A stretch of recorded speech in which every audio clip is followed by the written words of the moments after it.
Y al final me dice, bueno, Miguel, ven. Y bueno, ya me levanto y taca, esta, y la otra. Joder. Lo paso 4 o 5 piezas así que me deja bueno, cuando ya digo, bueno, ya está bien, ya he hecho 4 piezas, pues ya vale.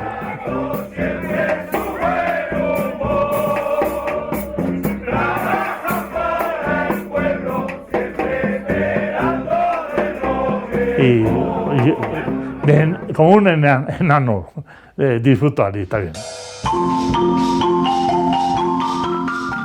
Miguel Mari Iraola, galtzear dagoen belaunaldi baten azkenetako katebegia da.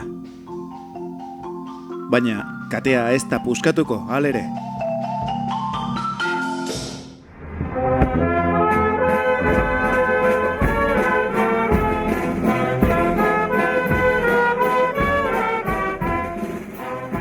Miguel Mari, Arkoiris elkarteko sortzaile eta txarangako zuzendari mitikoa, eredu bat izan da. El 47 empezamos, al principio pues unas cazuelas y esto, ¿no? Pero luego ya empezamos con músicos así. Y yo estuve en el conjunto hasta el 97. Hortzadarraren arkoirisen koloreak ederki asko barneratuak zeuzkan.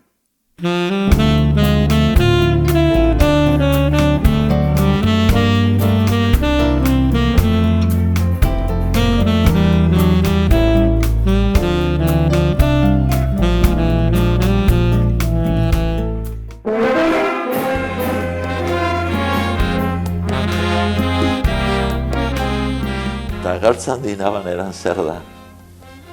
Itzak bai, Ramos Azkaraten itzak dire. Baina doinua, musika nundi dator. Hoi sekreta ondila da. Hoi zarzuela bat, Balentziko zarzuela bat, hemen Tolosan errepresentatutzen zen, eta jendiak hasi zen hango gauza batzuek aide guzti kantatzen, da habanera horrekin Don Rufo Montegilla eta Eduardo Mokoroa beekin lan egitezun, bitartez egin zuen gauza hoi gaur jende dena esaten dena Tolosako Einautegiko pieza maixua da. Masterclass, maixutasuna bai dudarik gabe, Miguel Marik Tolosako kaleetan bor-borka zabaldu zuena.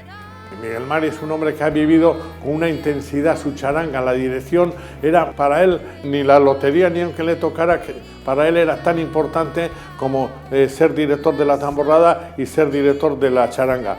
Y luego la forma de él, la bonomía de él, que es un hombre encantador, sencillo, pero su valoración del carnaval creo que es su vida.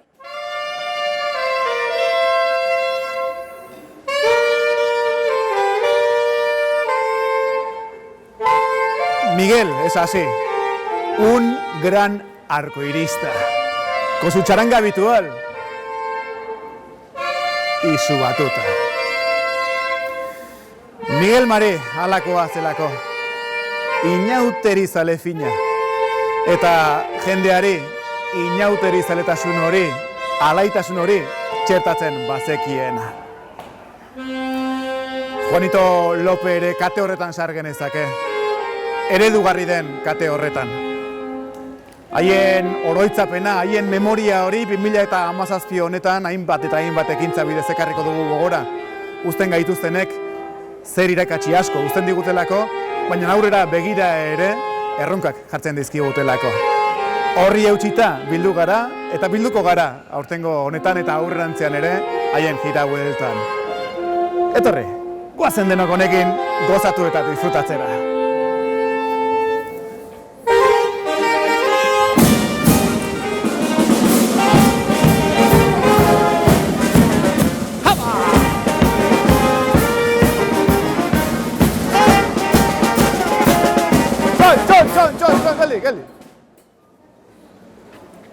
inauteri zaletasuna, denok elkarreganatu behar dugun zerbait, omen da? Haien izenean, denok, tira gora, goazen!